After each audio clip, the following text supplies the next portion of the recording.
Molweni ndanamkela kuMamgobhozi TV. Now ke bethunani uMakhumalo Mseleku siyamazi ke ba ebengumuntu obethanda ukwenza i-lives, Instagram lives, mhlambi esemsebenzini cause besebenza on the radio, wakho wasebenza eGagasi FM and then bezenza kakhulu ke ngokuya ebesevuma i-lives ethetha ke nge-relationships and stuff like that.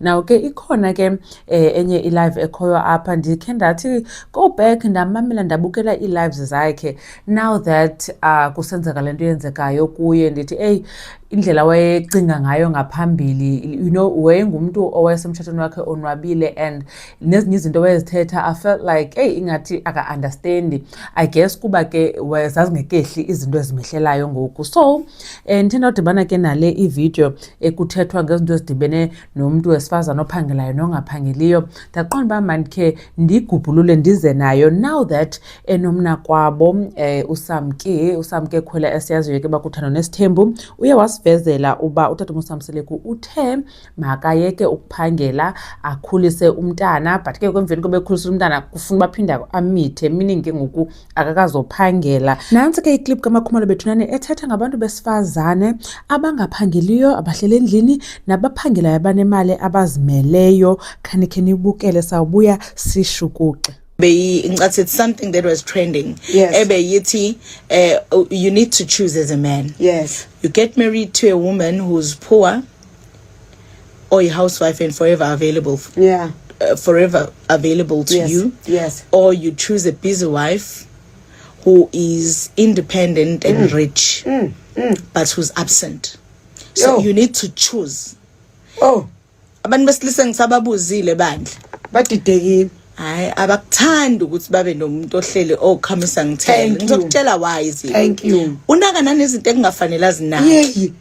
Akubangele nje Indabonzanga ukuthi ngoba ubone ngathi unesikhathi sonke ezandleni and zakho. ngiya-understand ukuthi khona umuntu ohlele ekhaya ungena umsebenzi ofisa kusigaba uyasebenza wukho, kodwa uyabo loyo akafani nalo ohleli by choice. Yeah, Uyabo yeah, lo ufuna umsebenzi umfica inyakaza Uyapaquzwa, wenza noma yini. Uyapaquzwa, uyakhombisa ukuthi nawe uma ukhuluma nayo into yomsebenzi uyalalela Ngoba uvela une-interest. Okay. Hey, hayi ke ithanda ubanzinyana ke le kasamke i-situation ngoba uthi yena ngutata uMseleku owathi makayeke ukuphangela. Utata uMseleku watsho naye uba bengazulunga into yoba athi etshate naye yena engapha kulicala abe yena eseDurban like bazawakha njani umuzi, but then ke ukwandazi noba ebengenakwazi ufumana umsebenzi kufutshane kule ndawo akuyo, but ke uxesithi ufuna akhulise umntana, meaning ibingekho ke i-option yoba angaphangela. Uyatsho ke usamke ba yena ibihleli iliphupha lakhe into yoba ye-housewife, kodwa noko khange ayicinge uba ingenzeka esemncinci kangaka. Nawukhumbula ke usamke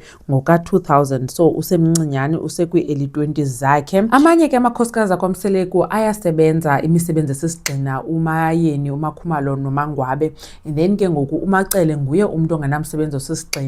Bekhe wenza ke i-TV show noMakhumalo le ibizwa igumbi lamakhosikazi, and I know yarenyusha norenyusha, but ke ayidlali at the moment. Nguye umuntu ongenamsebenzi osisigxina and ke ngoku ungulo uvana ngubani lo mntana noSamke, so I'm sure naye uyisupportile loo nto leba makahlale naye angaphangeli noba ke bafane. But I think guys umuntu noba so ungaphangeli ke full time nyani ke ukhulisa umntana ngekhe mhlambe sisebenze sonke, but I think umuntu noba khona i-business ayenzayo bekhona into ayithengisayo, uyabo. Bendikhe ndabona ke busy nento ka-Forever, nayo into ka-Forever ke inabantu bayo bethunani. But anyways, khanikhe nitsho neba nicinga ntoni ngale nto ithethwa nguMakhumalo apha kule video, naleyo ba ke usamke naye avume uyeka uphangela kuba ke my man wakhe esitsho. uMamgobhozi uyanibona kwivideo elandelayo. Bye.